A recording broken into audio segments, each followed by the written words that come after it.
నా ఒపీనియన్ ఏంటంటే ఉగ్రవాదులు ఇప్పుడు సరిహద్దుల నుండి కాకుండా సమాజంలో అత్యంత విశ్వసనీయమైన వృత్తులలో చొరబడుతున్నారు. ఇది మన దేశ భద్రత వ్యవస్థకు ఒక కొత్త సవాల్ లాంటిది.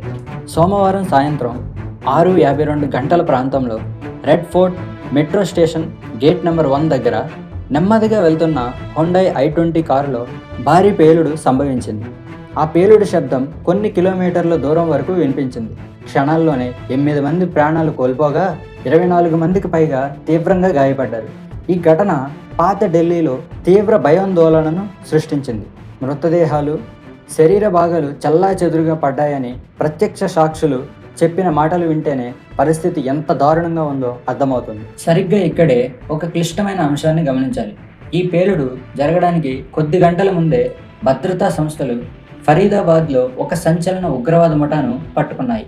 ఈ ముఠాలో ఏకంగా 3 డాక్టర్లతో సహా 8 మందిని అరెస్ట్ చేశారు. వారిలో ఫరీదాబాద్కు చెందిన డాక్టర్ మజ్మిల్ గనాయ్, లక్నోకి చెందిన డాక్టర్ షహీన్ ఉన్నారు.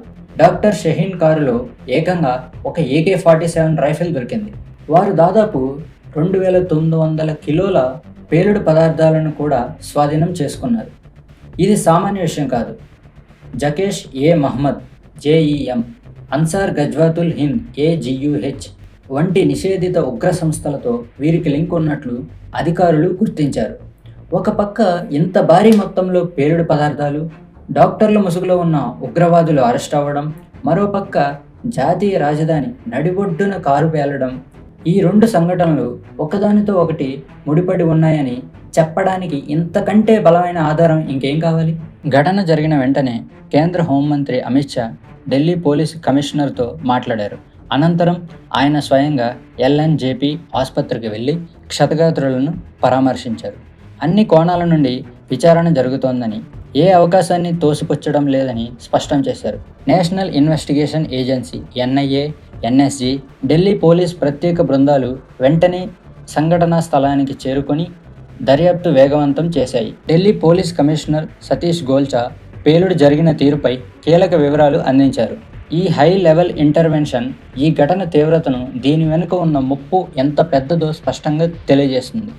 ఈ ఒక్క పేలుడుతో ఢిల్లీతో పాటు ముంబై, ఉత్తరప్రదేశ్, కర్ణాటక, ఉత్తరాఖండ్లలో కూడా భద్రతా బలగాలు అప్రమత్తమయ్యాయి. దేశంలోని ప్రధాన నగరాలు, సున్నితమైన ప్రాంతాల్లో భద్రతను పెంచాలని ఆదేశాలు జారీ అయ్యాయి. మిత్రులారా, ఢిల్లీ రెడ్ ఫోర్ట్ పేలుడు, ఆ వెంటనే డాక్టర్ల రూపంలో ఉన్న ఉగ్రవాద ముఠా అరెస్టు, ఈ 2 సంఘటనలు కేవలం భద్రతా లోపాలను మాత్రమే కాకుండా మన దేశంపై జరుగుతున్న షాడో వార్ ఎంత ప్రమాదకరంగా మారిందో తెలియజేస్తున్నాయి. మన నిఘా వ్యవస్థ మరింత పదును పెట్టాలి. వైట్ కాలర్ టెర్రరిజంపై దృష్టి పెట్టాలి. ముఖ్యంగా విద్య, వైద్య రంగాల్లో ఉన్న ఇలాంటి శక్తులను దేశ ద్రోహులుగా గుర్తించి కఠినంగా శిక్షించాలి. హోంమంత్రి అమిత్ షా దర్యాప్తు ఎంత వేగంగా, పారదర్శకంగా ముందుకు తీసుకెళ్తారో చూడాలి. ఈ విశ్లేషణపై మీ అభిప్రాయం ఏంటి? డాక్టర్లు ఉగ్రవాదులుగా మారడంపై మీ స్పందన కింద కామెంట్లో తెలియజేయండి. ఈ కీలకమైన విషయాన్ని అందరికీ చేరవేయడానికి ఈ వీడియోను లైక్ చేసి షేర్ చేయండి. మా ఛానల్ను సబ్స్క్రైబ్ చేయండి. మరింత లోతైన అధికార విశ్లేషణలతో మళ్ళీ మీ ముందుకు వస్తాను. జై హింద్.